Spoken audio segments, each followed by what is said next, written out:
Yes, sir. You just found it. Intercourse with you. Let's chat.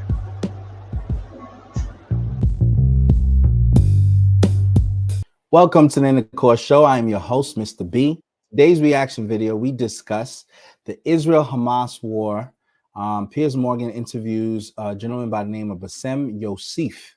He's a Palestinian comedian who really kind of speaks for the people and the things that they're experiencing. Now, this video has gotten a lot of attention in the last 10 or so days because I think he really brings some valid points to this discussion that really speaks to the brutality and some of the, casualties that's happened. Now, today, as we discussed the video, we've gone ahead and brought a panel with us to have the conversation. I am joined by Rennick, and we may have a few other people join just to weigh in on the conversation and to provide some feedback with regards to this matter. So without any further ado, let's get right into the video. I'll go ahead and bring in our panel so we can discuss this matter a little more. Thanks again for joining us. For those who are new, I ask that you like and subscribe the page and you weigh into the conversation.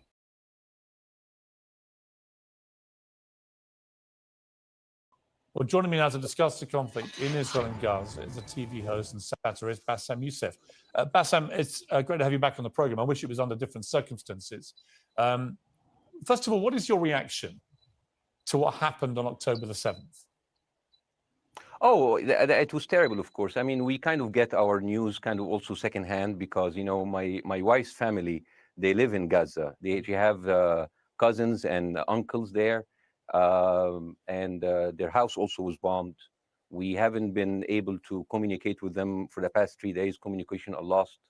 So we don't know actually what is the how are they doing, but you know, we're used to that. I mean, it's just like it's very repetitive. We're used to that. We're used to them being bombed every time and moving from one place to the other. You know, it's just like those Palestinians. They're very dramatic. Israel killing us, but they never die. I mean, they always come back. You know, they're very difficult to kill. Very difficult people to kill. I know because I'm married to one.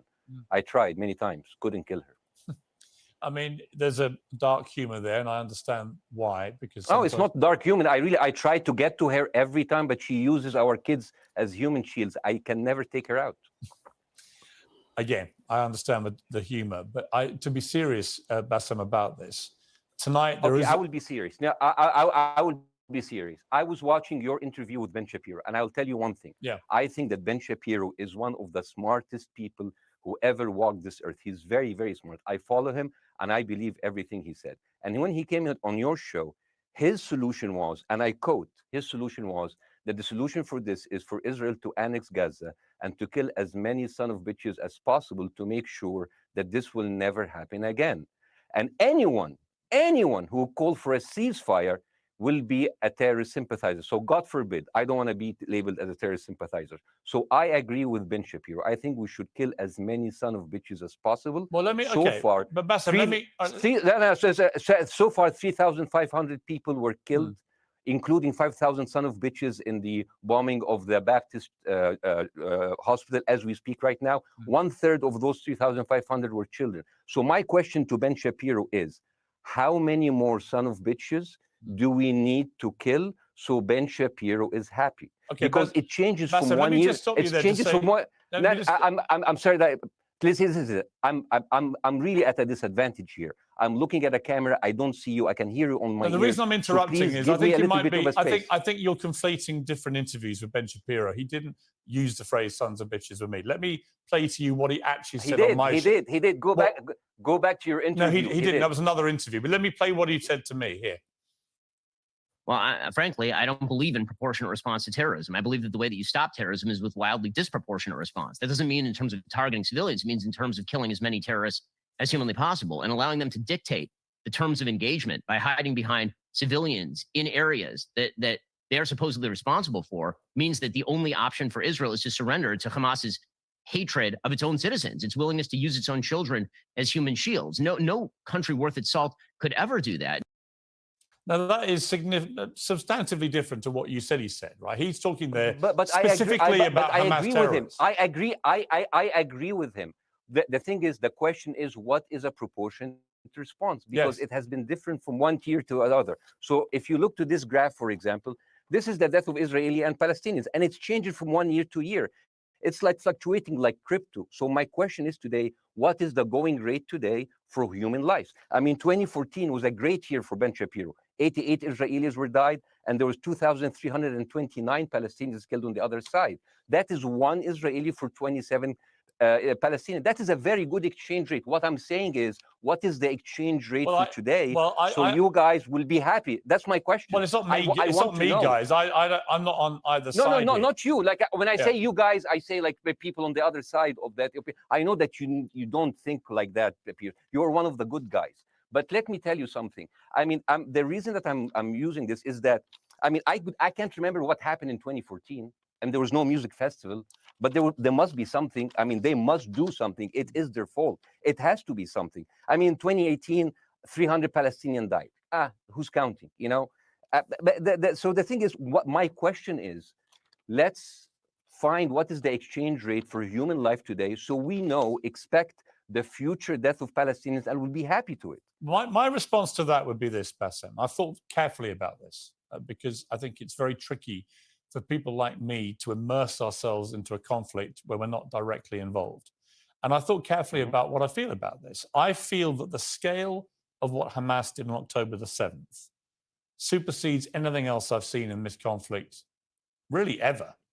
The savagery, the butchery, the slaughter of 1,300 people, the shooting of babies, the 100%. Kidnapping of grandmothers, and so on. So if we can agree on that, which I think is inarguable, then the question then becomes, again, about proportion. I don't disagree that there's been a lot of bad stuff on both sides going back historically for decades. But if we agree that this was on a different level altogether, quite deliberately by Hamas, designed to provoke. No, here's my question. Let me ask you a question. And the question, because you raised it earlier about proportion. I honestly don't know what the proportionate response is. I honestly don't. I don't. I've been watching the airstrikes this week thinking. So what's your question? Well, I would ask you, if you were Israel, what would you? If I was Israel. If you were Israel and that had happened to you, what would you think would be the appropriate way for the country to respond? I would do exactly like Israel did, kill as many people as possible, since the world is letting me do it. I mean, I can do it because I can, you know. But the thing is, you know what? I agree with you. And you know what? I'm going to be even ahead of you because I see the question coming. Do you condemn Hamas for the atrocity? Yes, I condemn Hamas. I condemn Hamas. I condemn Hamas is the source of all evil. They're a reason for everything. And you know what? Let's, for a minute, imagine a world without Hamas. Right. What will this word look like? Let's give this word a name, and let's name this word the West Bank. Hamas has absolutely no control in the West Bank. And since the beginning of this year, only through August, 37 Palestinian kids were killed. No music festival, no paragliding, no Hamas. Since the occupation of the West Bank, 7,000 Palestinians were killed. No music festival, no paragliding, no Hamas. I can go on and on and on and on. No, but you don't need to, because in a way you're preaching to the choir. I've followed this crisis. Oh no, you're not preaching. So the thing is, like, in the sense that I know that what you're saying has validity. Of course, Piers. By the way, Piers. I am at a disadvantage here.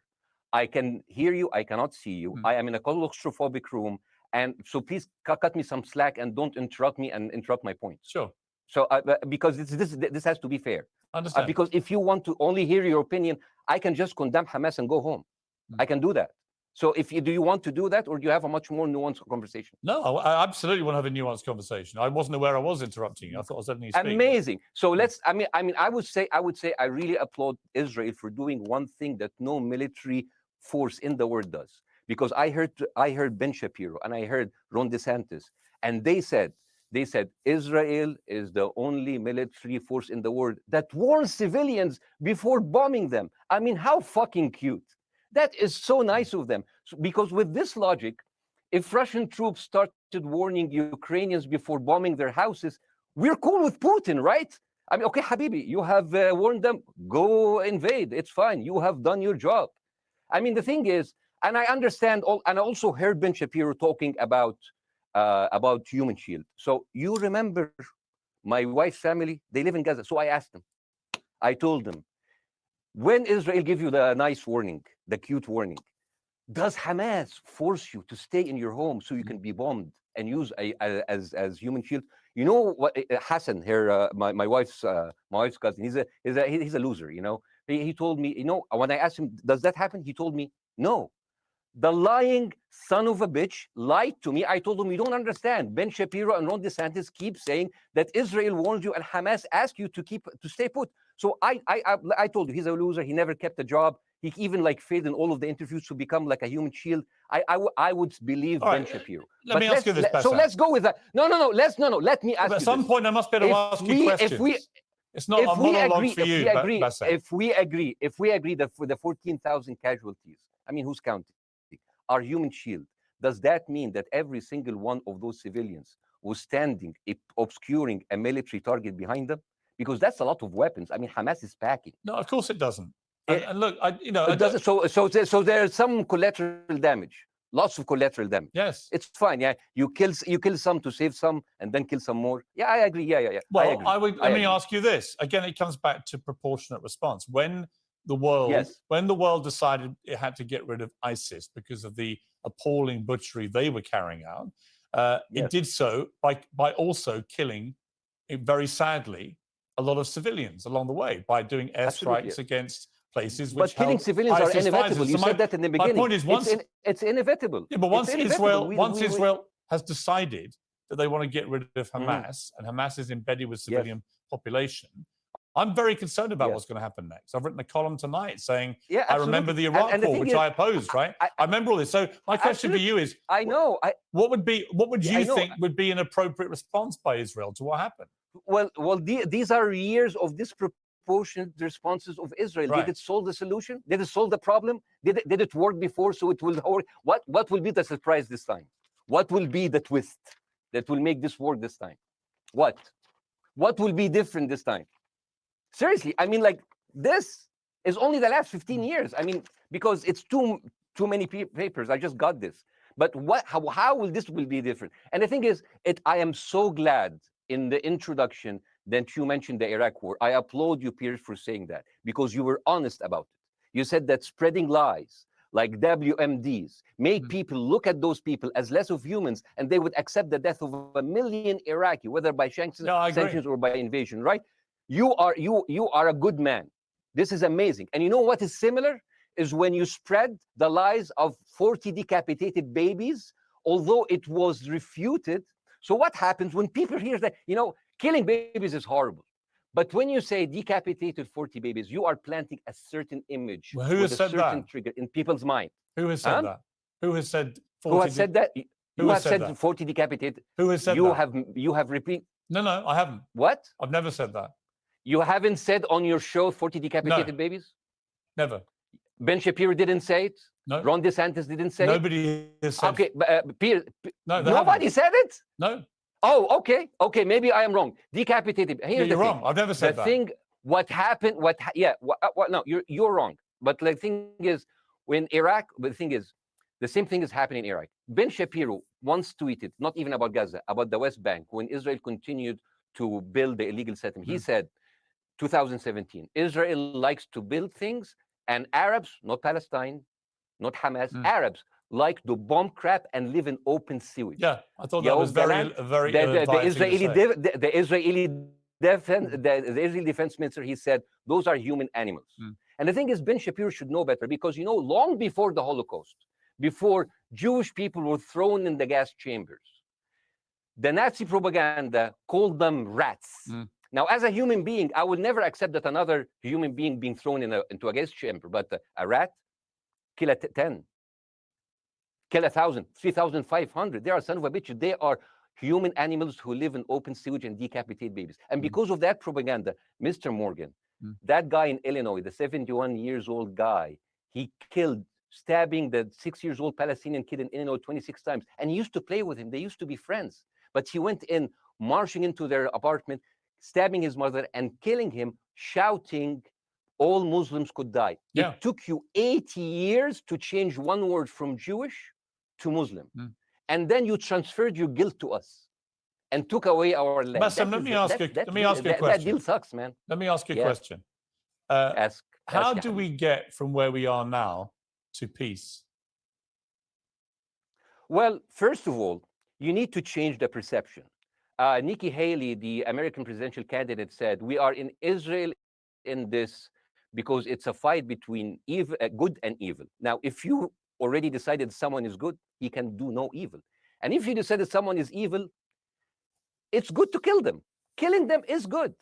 You see, and the thing is, it is not like something new. I mean, I look at history and I see, I'm sorry to say, and I'm sorry to say that, but Westerners has always dealt like this with indigenous people. You first treated them like savages, you know, Native American, First Nation, Aboriginal. They're savages. Kill all the savages. And then when they're almost extinct, you start feeling sorry for them, you know, like animals. So maybe the solution is that we kill as many Palestinians as possible, so the few of them that remains do not bother you. And maybe Netanyahu, when he lives for another 100 years, he'll become a tree hugger. Let me just challenge you on this. And he will campaign for preserving the free Palestinian. You keep talking about Westerners like me. Okay, so let me return the favor, okay? Hamas is dedicated to the complete eradication of Jewish people. I am not the spokesman for Hamas. I'm not saying you are. Why do you get? I'm not saying you are. Spokesman. You're talking to me. I fucking hate them. Bassem, fuck Hamas. You are Hamas. No, are you happy? You're missing my point. You're talking in a generalized way about people in the West who always talk about Arabs as savages. I don't. No. I'm talking about America. I actually led the campaign. I led the media campaign in this when, country against the Iraq War. Okay, so I don't see. I don't see people in the Middle East as savages. You are one of the good ones. But what I would say is, I'm talking about you. You're great. No, it's not about me being amazing. Great. We love you. It's about the way Hamas behaved on October the 7th was like savages, like a pack of savages. It was the worst atrocity against Jewish people since the Holocaust. There has to be, of course, there has to be a response. So my question for you is, my question for you is, notwithstanding the history, Bassem, what is the proportionate response? But I don't know. But there's no Hamas in the West Bank, and they're still dying there. So what's your excuse? I don't have any excuse. Okay, what's your explanation? Sorry, my earpiece went down. Listen, I don't make any pretense that this hasn't been a massive problem between Palestine and Israel going back to the mid-40s. We all know this, right? Piers, listen. I'm not saying that you're making excuse, but if you are adopting a certain point of view, you have to at least defend it. I'm telling you, there is no Hamas in the West Bank. What is the excuse? Not your excuse. What is the excuse to kill those people? Well, listen, this question of proportionality is one that... No. Answer my question. I've been answering your question. You answer mine. It's actually not my job to answer your questions. It's not. Okay, not your job. Not. I agree with you. I'm more interested in you, who has family in Gaza, who's an Egyptian in the Middle East, right? I'm more interested in what you have to say. Okay, I'm telling you. I think Hamas is the problem. Okay, right now let's say Hamas is removed. Let's Hamas. I'm agreeing with everything. You want me to condemn Hamas? I will condemn Hamas, Hummus, Hassan, everybody. Guys, so wait. I can't hear you. The earpiece. Damn. Okay. Oops. Okay. Yeah. Okay. I do need help. I think. Okay. Just go back. Is he there? You go back. You go. Can you hear me? Okay. Go. Thank you, guys. Can you hear Bassem? Yeah. Now I can hear you. Okay. So here's the thing. Can you hear? Okay. Yeah. So Israel. Let's say, for example, Hamas ceased to exist. Okay. Do you hear me? Yes. Yeah. Hamas ceased to exist today. Now, right now, in Palestine, in West Bank and Gaza, 20% of Palestinians go through Israeli prison system, whether imprisonment, whether interrogation, whether torture.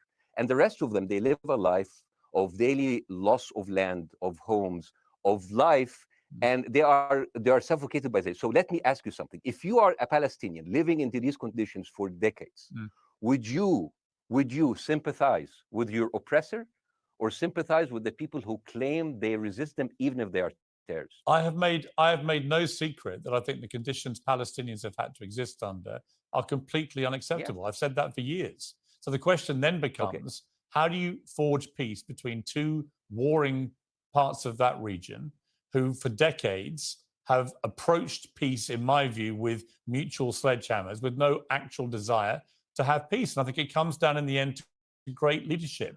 And I don't think there's great leadership. but I don't think, well, hang on, let me make my point. I don't think there's great leadership on either side. Where is the Nelson Mandela figure here to come through all this hatred on both sides? Nelson Mandela? Yeah, well, where is that Nelson figure? Nelson Mandela actually have criticized Israel for being a horrible state. All of the South African I know. activists have actually My called point is, Israel. my point is yes. about how he responded to a country that was so divided. Is a template for how you get to peace, isn't it? I haven't met Nelson Mandela, so I wouldn't know. But like there's a point. There's a very important point here. You know, I want to understand what is the logic of Israel carpet bombing Gaza. I mean, if there's a logic, if this will make Israel safe, I want to hear the logic. So if they continue bombing, what are they hoping to achieve? Well, I think we know what their stated aim is. Their stated aim is to eradicate and wipe out Hamas. They believe Hamas are living predominantly in northern Gaza. They also are aware they're living amongst civilians. So it's an incredibly difficult thing. As I said in my monologue, you know, it is very, very difficult to see how they do this without massive collateral damage. So if I can understand this correctly, basically Israel is doing this to pressure the Palestinian community in Gaza to turn against Hamas. Is that right? I'm sure that's part of it, yes. That's part of it. So this is exactly what terrorist organizations do, because terrorist organizations will have no chance beating a whole nation in battle. So they terrorize and they kill the civilians in order to spread fear and terror so they can turn against their government to change their policy or to resign. You have just compared Israel with ISIS. No, I haven't. I don't see any comparison between. It's going to be the headlines tomorrow. Piers Morgan, Israel is ISIS. Only amongst people who weren't listening. The comparison, which is more apposite, is ISIS and Hamas. They are both nihilistic terror groups intent on killing as many Jewish people and others as they can possibly kill. And you can't get peace with people like that. Absolutely. You know what? I'm going to do something that nobody done on your television. You know what I'm going to do on your episode? I'm going to pretend that I'm an Israeli citizen. I'm going to put myself in the place of an Israeli settler in the kibbutz. And I want to speak to my Prime Minister, Benjamin Netanyahu. Mr. Benjamin Netanyahu, I have voted for you because you have promised us peace and prosperity and security. On the 7th of October, those son of bitches Hamas, they went into the fence that is regularly heavily guarded. Usually if there's like a dove that comes close to it, it will be shot. Those people went in and they went for 6 hours before IDF forces was deployed, killing our friends, our families, kidnapping our grandmothers and babies, and went in. I want to ask you, Mr. Prime Minister, after you have fractured the Israeli community and you have fucked our courts, our Supreme Courts, what are you doing with the money being given to you, to the United States? Also, you are carpet bombing Gaza with absolutely no regard to our hostages, our people. I heard a rumor in the kibbutz that you're doing that you let that happen as an excuse to carpet bomb Gaza, so you push them into Sinai. And I didn't believe it. That's like, not my prime minister. He can never do that. And then I watched an interview for Danny Ayalon. He was your chief advisor. He was also the Israeli ambassador to the United States. And you know what he said, Mr. Prime Minister? He said that the solution for those Palestinians is to go into a vast land of Sinai and live into tent cities temporarily, temporarily, wink, wink, until we build Gaza again, and then we invite you back. يعني عبط احنا بقى. يعني فاهمني؟ We've seen this movie before. So يعني, and when I saw this, I couldn't explain to my fellows in the kibbutz, how come our Israeli government is trading human lives for another piece of land? So as an Israeli citizen, I need to hold my Israeli government accountable. And as an American citizen, I want to know all of these money that we are giving to Israel. We're giving them $4 billion every year. Joe Biden said it's the best investment America ever done. Well, if I am in the place of Joe Biden, I would say, sorry, don't speak. I would say, if I was Joe Biden, I would go down and whisper in the ears of Netanyahu and tell them, I hate that investment. They haunt me, like Littlefinger in Game of Thrones. But the thing is, this is the problem. Israel always victimizes itself, and I have never seen a victim putting their oppressor under siege and bombing them 24/7. Israel wants you to believe that they are the victim. Dealing with Israel is so difficult. It's like being in a relationship with a narcissistic psychopath. He fucks you up, and then he makes you think it's your fault. All right, you Bassem. look at Israel as Superman, but they're really Homelander. Bassem. Wallahi, they are like they are shooting Bassem, fish in a barrel, and they are annoyed with the splashes. Bassem, I want to say two things. One, if you could just slightly mind your language. We are uncensored, but if you keep swearing, I'm very sorry. We have to apologize to viewers who may be offended by that. I apologize. But I understand passions run high, so let's not get too bogged down about the odd swear word. I apologize to the viewers. I apologize to the viewers for my language. My second question is this: after the sight of dead civilians. After the break, we have the managing director of the Daily Wire, which is Ben Shapiro's company. We were going to interview him on his own, but he's happy to come on and talk with you directly if you are prepared to stay. Well, of course, I can stay, but again, I am I am in a disadvantage, and I would like to have my space to respond. Okay, we'll come back after the break. Because here's the thing. There's two things we're going to go to a break. All right. When we come back from the break, we'll be you and Jeremy Boring from the Daily Wire. I have news. We're taking a short break, Bassem. I'll be back. Welcome back to Uncensored. For more on the situation in Israel, I'm joined now by the CEO and co-founder of the Daily Wire, Ben Shapiro's partner, Jeremy Boring. Jeremy, thank you very much indeed for joining me. I'm sorry we demoted you earlier to mere MD. You are the CEO and co-founder. You know Ben Shapiro better than anyone, really. I did a big interview with Ben, obviously, the other night, which went around the world and has sparked a big reaction, including from our guest, Bassem Youssef, who's still with us. First of all, you've been listening to Bassem and what he's been saying. What's your response?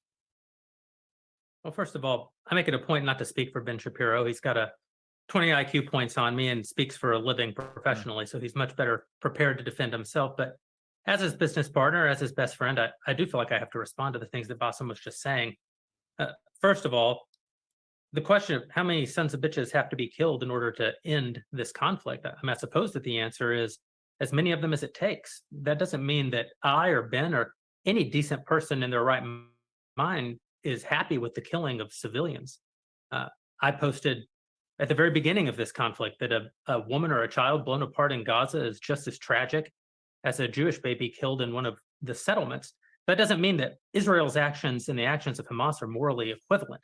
You know, the tragedy is the tragedy, but the moral equivalency is nonsense. If you entered Israel with the express purpose of targeting and murdering civilians with your own hands in cold blood, that is not comparable to Israel bombing targets in the Gaza Strip and killing civilians as a terrible, tragic consequence. War is terrible. War is an awful thing. That's why decent people don't lightly engage in war, and why Hamas should not have incited this war. You know, we can talk about the history of the Israeli conflict. I'm not a professional political commentator. I'm a CEO. I'm a screenwriter, and I'm certainly not Ben Shapiro. I'm not here to discuss the history of the Israeli-Palestinian conflict, but we all saw what happened on October 7th.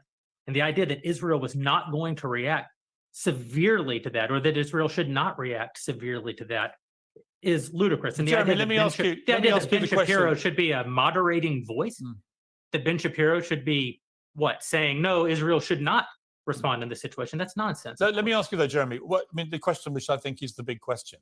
What is a proportionate response to that outrage on October the 7th, which is the worst attack on Jewish people since the Holocaust? What is proportionate? If it's true, as reports are suggesting tonight, that there may have been a hospital hit by an Israeli strike and up to 500 people or more have died, that would seem to me, if that is verified, and it's not verified yet, we don't know exactly what has happened other than there's been a hit on this hospital. But if that is verified to have been an Israeli strike, that will strike many people as disproportionate. Certainly. But first of all, I don't know what a proportionate response is or why we would want it. I suppose a proportionate response would be for 3,000 Israelis to go through the fence, gun down innocent Palestinian women and children, burn their bodies, burn them alive, take hostages, rape their women. No one wants a proportionate response. No moral person could possibly call for a proportionate response. The purpose of war is to defeat your enemy.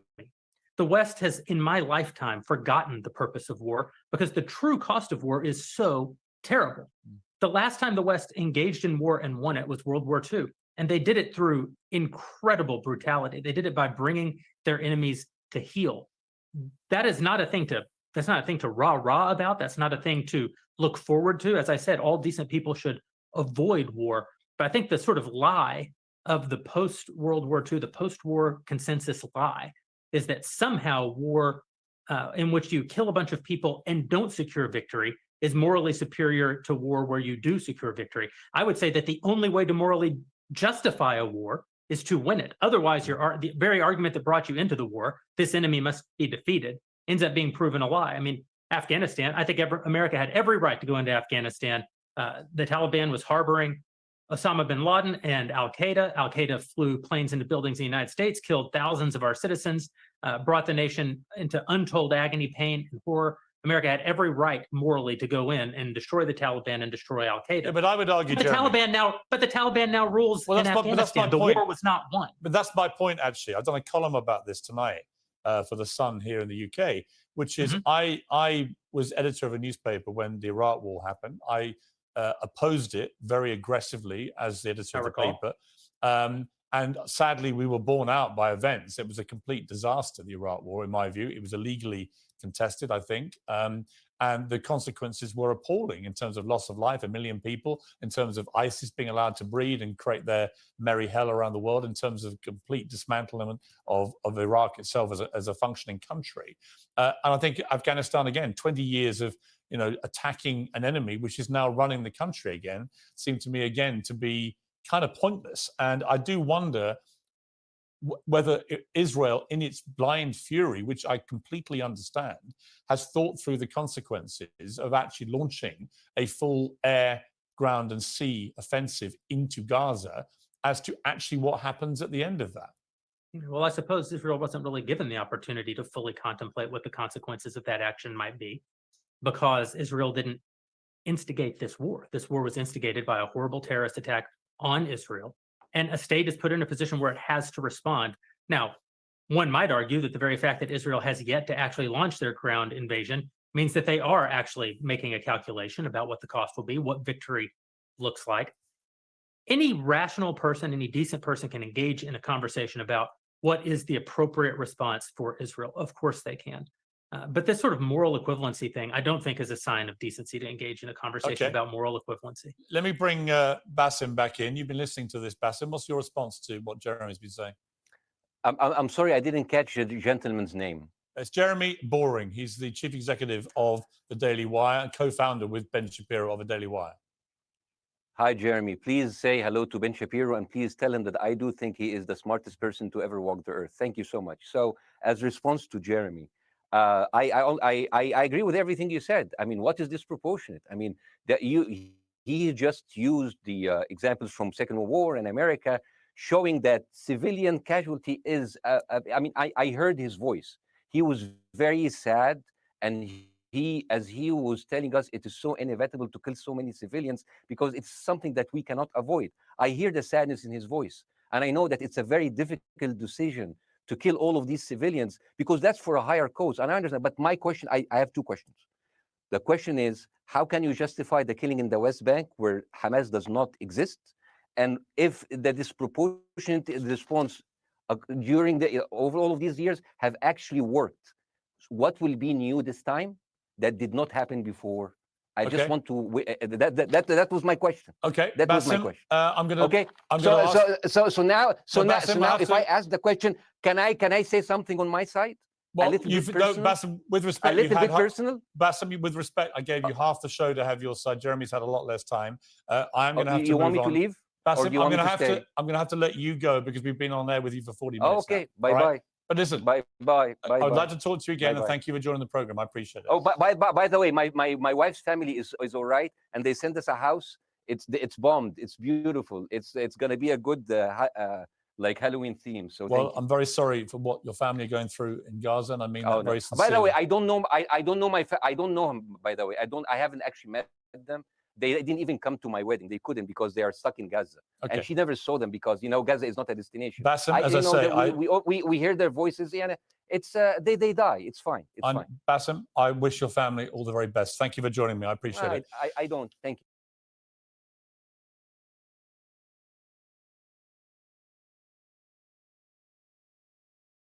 So now we're officially back.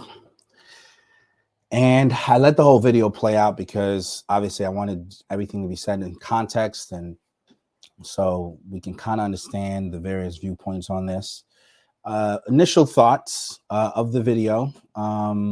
What do you think about what was said in the video? And then I have some questions that I drafted up as the video was happening, so we can kind of, get some answers and just kind of hear your various perspectives on it. What do you think, having watched that video, about the points that Bassem raised in his interview with Piers? And, what are some thoughts and opinions you have?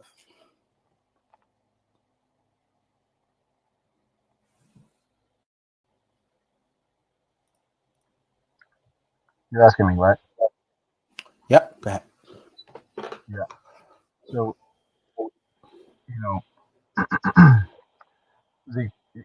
the comedic display on his end is obviously um, forged in pain. I think that's how he deals with it and is currently dealing with it right now. Um, I tend to agree with a lot of his parts. With how open-minded he is to the reality that there's no good side to war. War is ugly. It is often irrational. And in this case, there are sectors within the principles that surround this war specifically that are very controversial. And everybody's kind of in a tight spot here. Israel's in a tight spot because they're just responding to being attacked by terrorists, and effectively it's your home, right? And if somebody comes to your house and just destroys things, you're going to be offensive and defensive rather about them coming in and destroying things. And I think that's a point to kind of be humbled about, because you do have to factor in that in wars, especially when it comes by way of terror, uh, it, it gives you minimal space for any kind of open-minded slow attack. You got to kind of jump on it right away, and unfortunately, there are going to be casualties. There are going to be no spaces where you know someone's going to survive that. Like everyone is going to survive. And unfortunately, kids are a part of that, and we don't want to see that. But the heavy populated areas in which are being attacked are being used as, kind of hiding spaces, for these um, these cells of Hamas. Um, you know, I don't necessarily agree, especially with the point of view of considering that Israel is uh, committing a genocide. I don't believe that is what is happening here. That's just my opinion. A lot of people differ, but I don't think that a mass of people are trying to be. Uh, I don't think Israel is trying to get rid of their population, and I don't think that they're using this war as that, because you can't have that position even if you feel like they may have felt that way in the past because of how this all started. Really, the physical aspect of it, right, which is terror. So I don't think it's fair to put genocide on it. I think that we have to be open-minded here to all of the facts involved. Um, but I do think that there's no space for needing to understand that innocent people should not die because of the terrible actions of a fraction of the population from which it was derived. Um, on the other end of it, the whole Gaza Strip thing, the West Bank topic. I, I I wouldn't say that that Hamas isn't there somewhere in that area, because it's kind of spread out. That's why they call it like this a splinter cell. It's like they're pretty much everywhere. So although it's not as massive in that area, it does not mean that they're not going to attack spaces in which they think are being used to uh, to have access for motives that promote terror. You know, so that's my position on it. I think he's a pretty square minded individual. He sees all corners and understands that. And like he said, any you know human of good nature is going to say killing of anybody who has done nothing terroristic, innocent civilians is absolutely not okay. Absolutely not. Just because you bombed or just because someone bombed you in a terroristic act doesn't mean that you should go and bomb a bunch of areas with a bunch of civilians there. But it's a very, very complicated matter. It's very tough. Okay, I think you have some valid points. The question is, do you agree with some of the points that Bassem is making in support of the Palestinian people? And I think he makes some valid points as well. I do believe that this issue was started by a few radical people on the Hamas side who decided to, take it upon themselves to attack Israel. I do believe that a response was necessary. I don't necessarily agree with the level of force that's currently being used to respond to that situation. I think I raised this point before. If some terrorists some terrorists from the U.S. attacked Canada or a certain group of people in Canada, and say it's a cell of 50, 60 people who went in and attacked Canada, would it then be justifiable for Canada to just initiate their military to bomb us at will any and everywhere in the states just because there was a cell or a small percentage of the people that attacked them? Naturally, Canada would take measures.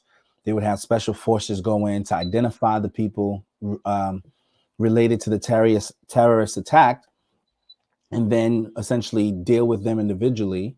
But I think to blankly bomb a whole strip of people, and then to say, well, the people who are involved in the attacks could be hiding out in these neighborhoods.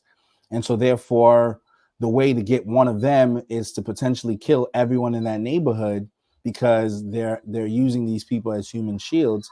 I don't think that that's a valid way to approach it. And I think it would give the world the impression that the motivation is different for why they're just blankly bombing these people. So while I may agree with you that I don't know that there's justification of proof that can show that it's solely a genocide, I do think I can see why people would see that, right? If you're cutting out people's exit points, they can't go out of the southern part of the country into Egypt because that's been blocked, and all the other exit points have been blocked. You're telling them to go down towards this particular part of the country, and then you're bombing them there too. And then the bombing doesn't stop. It goes on for 20 plus days. I can see why people might conclude, well, this isn't a very defined operation. You're just blankly bombing everybody for the sake of the actions of a few. And so it would leave some people with the impression that maybe there is some sort of overall plan to eliminate as much of these people as possible. Now, I can't say that that's what they're doing, but the appearance of that seems to apply here. Okay, so we'll move on to another question, because that was the next question we were talking about. Is Israel eradicating the people? I think I heard you say no to that. Yeah, Did you want to add anything else? no, I just don't believe that's the case. I don't think that that's what they're doing. I think they're reacting like a country that has one of the most powerful um, weapons mass in the world. They have they're very sophisticated in weaponry. So, and it's just a massively larger population of people. They're just reacting. Unfortunately, it happens to be against you know relatively small populace of people. Uh, so I don't think there's any type of eradication trying to Well, be had here. just to play to the other side, the other argument that could be made, if you're using a terrorist attack that killed a few hundred, if not a few thousand people, to kill 3, 4, 5, 6 times as much people through blanket bombing of virtually every aspect of a particular area, why do you think that would be far-fetched for people to think this is not just about those guys who went and committed the heinous acts? This is about that whole group of people, because how can you justify, just dropping bombs in the middle of these populated cities and not expecting that, people would view it as if you're trying to kill everyone or punish everyone for that sake? I mean, I don't think it's fair to say that people would be wrong to draw that conclusion. No, I don't think it's I don't think it's wrong for them to draw that conclusion at all. Just like I don't think it's wrong for them to have the conclusion that we must, you know, um, we must show them that we're upset through brutal force or through terror. You know, I don't think that it's fair for us to say that we don't understand why they would do that. Of course, we understand why they would do that. A bunch of people are being, ostracized and um, had to have dealt with oppression for, I mean, what feels like forever for them, right? So, to say, oh, I don't sympathize with the irrational and ignorant mindset of people who have not been given the opportunity to think um, wisely and with class, because they've been a part of a class that doesn't even exist, right, in their minds. So who am I to say that they should have the right mindset? I'm not going to say that. There's going to be people who are just absolutely mentally um, deteriorated from that experience, and that's just what you're going to get is mentally ill people when you put them in environments like they've been dealing with. So no, like, and at the same time, on the other end of it it's also it also should be a rendering for um, objectivity when you're considering the other side, which is you live in America. There's a lot of people in America clearly who side, against Israel, but they're living here, and we've committed our own atrocities in war against countries when we shouldn't have been there in the first place. And we depleted a people, in war off of a terroristic attack. A lot of innocent people died in that too. I think, and they're living here. I think it's a So fair like point to say. if you have As so much, Americans, disdain, as Americans, there I'm should sure be that we. against the other side too that reflects you. Yeah, I think to your point, I'm not saying that this is something that should be reflected upon all Israeli people, because I don't believe all Israeli people believe that this extent and this measure and this level of force is the exact amount of force that's needed to deal with the initial act. But what I'm saying is, yes, to your point, yeah, the U.S. people who are Americans, rightfully so, can be looked upon negatively for how, the U.S. handled the Iraq war, right? I think there were a ton of innocent people who died. There was a ton of things that happened. But again, I guess it's hard to gauge how we should have reacted, right? We were just kind of reacting, right? We just started bombing people and didn't really think through what it would mean. But that's what I'm saying. Is there lessons being learned from these things? Or is it just this immediate retaliatory thing that, you know, we just take on and we can essentially justify? I you know, I don't think it. I don't think Your sound is coming in and out. I don't know if you're moving, but I said learning situation when you're placed in these circumstances. I mean, you have to go through these type of experiences in order to be able to come back and say, you know, perhaps we went about that a little wrong. The only part about that sucks is that there are a lot of people because of it. You lose a lot of lineage, you know, a lot of lives, something like this. Yeah. So one would beg to state that it shouldn't happen in the first place. That's why people are so upset, because they're like, there are only so many of us, and you're effectively depleting half of the people that are here.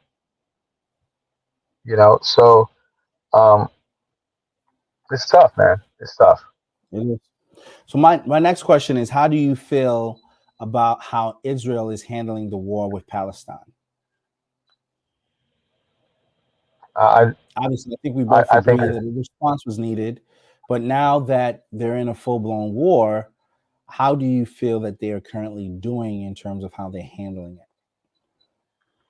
I think they're handling it absolutely how, you know, it's a tough question to answer, because of the simple fact that, like, I'm not an irrational mind here. I'm not someone who's just going to go all over the place with, like, oh, one shouldn't be doing this and that's it, and they're wrong and that's it. You know, I think that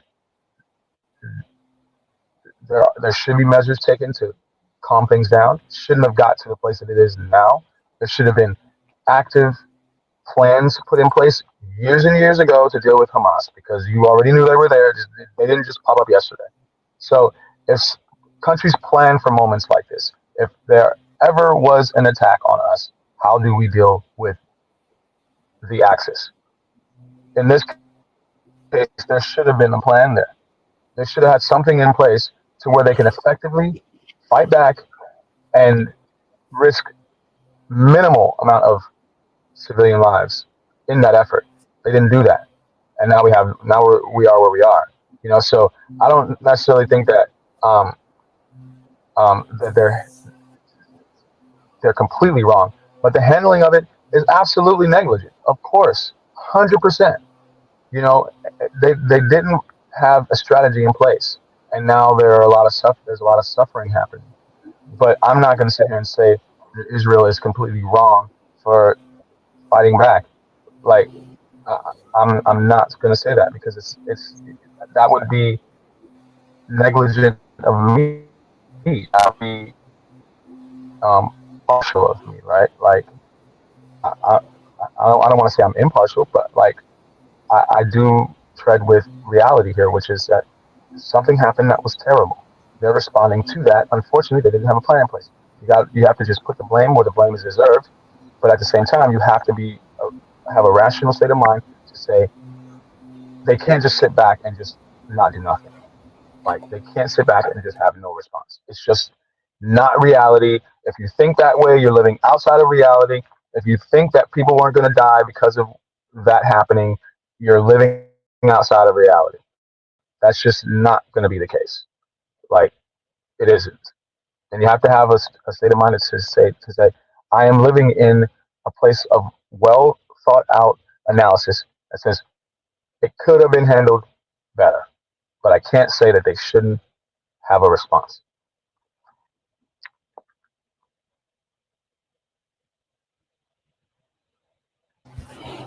Okay. Next question would be, do you think that I'm going to post it up now. Do you think that Israel's defense ministry was partly to blame for not doing more to oppose the initial Hamas attack? And that was one of the points that he raised. He says, typically, any little thing that those people do to come across the border, they're met with some sort of force. And how was it that these people were able to breach for as long as they breached, you know, and there was no sort of reaction to that? Is that a coincidence, or should they have done more to oppose the initial attack? They absolutely could have done more. They could have done more surveillance. They probably already did it, but just somebody dropped the ball. You know, there's a lot of people going out there saying, "Hey, look, Israel knew it was going to happen. They, they let these guys come in there and do all of this crazy nonsense and have this terroristic attack just so they could land in Palestine and do what they wanted and expedite their objective, which is to pretty much take everybody out." There's people who feel like that. There are people out there who actually feel like that. I'm not one to agree.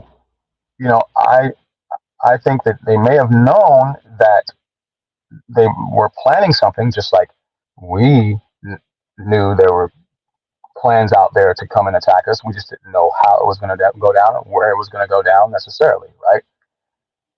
But we did have things in place. We did have plans in place to deal with it. So we didn't have to go and completely wipe out a whole bunch of different countries. It was more specific, but there were people that died. Same in this instance, they handled it poorly because they didn't have, eyes and ears on the matter at hand, or the concern rather. They could have done a better job of that, and they, avoid this whole matter in its entirety. Yeah. Okay, so the next question is: do you think that Piers, as the interviewer, was impartial, or was he being biased in favor of Israel during the interview with Bassem?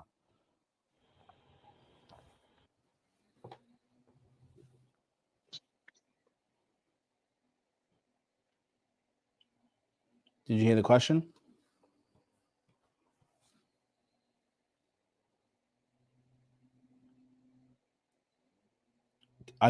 Were you able to hear the question?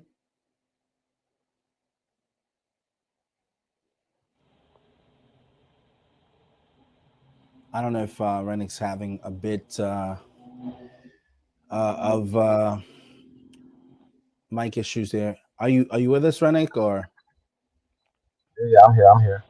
So the next question is: do you think that Piers is impartial, or was he being biased in favor of Israel during the interview? I think he was. I think Pierce is impartial, right? He's not saying that he's on anyone's side. Literally, just trying to um, find his way around, the overall uh, issues there, so that as to not appear to be on anyone's side. I think that's clearly what's happening for him.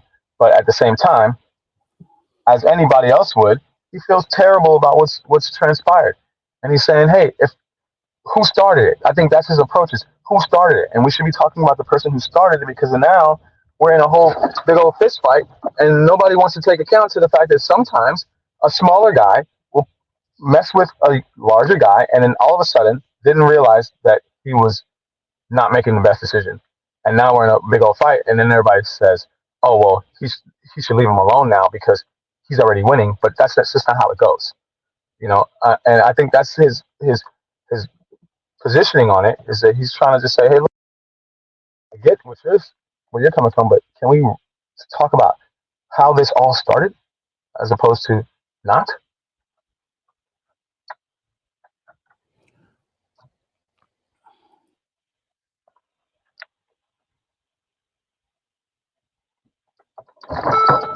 Oh my God. I think you raise a fair point about him, kind of bringing to everyone's attention that this whole process was started by the Hamas folks who actually attacked Israel. So in that case, if that's the point that's being raised, I do believe that he's not being impartial. I think he is in favor of Israel in their attack, and their reaction to the initial attack. So my answer would be that I don't believe Pierce is being impartial. I think he is, in some ways more siding with Israel taking the measures that they're taking. Again, I would agree that Israel had to react to the fact that they were attacked. So I'm not taking a position against them in that front. To me, I think it's the extent of which the reaction is. It's not proportionate to, the initial attack, right? Again, I think I've used this example in the past.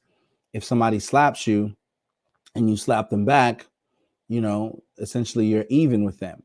But if somebody slaps you, you break their legs, break their neck, you bash their head in, you cut them, you know what I'm saying? And then not only that, you go and you start beating up their kids.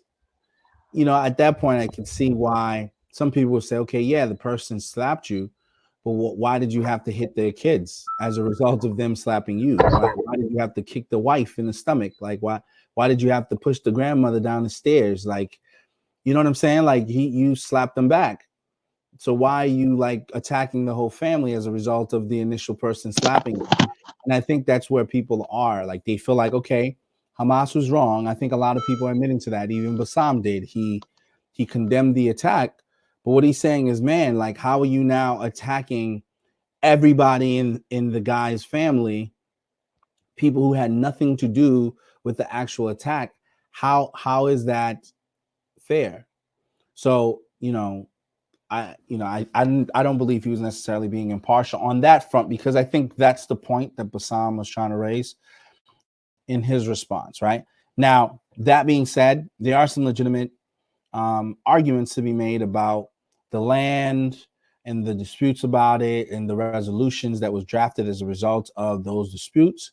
Whether or not those resolutions have been upheld is something to be debated, but I think a lot of those Palestinian people would say, hey, we drew up the lines, we established certain things, and we still haven't necessarily had those resolutions honored by Israel. So therefore, they feel as if they were being oppressed, because even though those lines were drawn up by the UN, they don't feel like those rules or those things were being upheld. So that's why I say the issue is much deeper. Now, that's not to say because they don't feel like those things are being upheld, they have the right to go and bomb and kill and do whatever it is they're doing. But I think that would be some of the arguments that they make, that they're being oppressed already, and that there's nothing more that they can do to kind of bring their cause to the forefront. All right, I think those are the points that we wanted to raise in this particular discussion. We're now crossing about that hour mark. I do thank everyone for joining us for this discussion. Again, it's a serious matter, and all I can do as a Christian is pray that both sides come to terms, and that they find a peaceful resolution that preserves the lives on both sides, and not blankly kill people. So I'm just going to continue to remain prayerful, and I ask people to be level-headed and not to take matters into their own hands and go left. But I do believe that there should be somewhat of a ceasefire for people to get aid, for them people to rebuild. I do believe that people can't keep dying aimlessly just because someone can kill them, and I don't believe they should have a blanket right to just eradicate the people or to bomb them. So I wouldn't say that I want to see killing to continue on both sides at all. I don't want to see Palestinian people killing Israelites. I don't want to see Israel people killing Palestinian people. I would choose that there be a peaceful resolution. So those are my thoughts and opinions on it. What's your parting thoughts and opinions?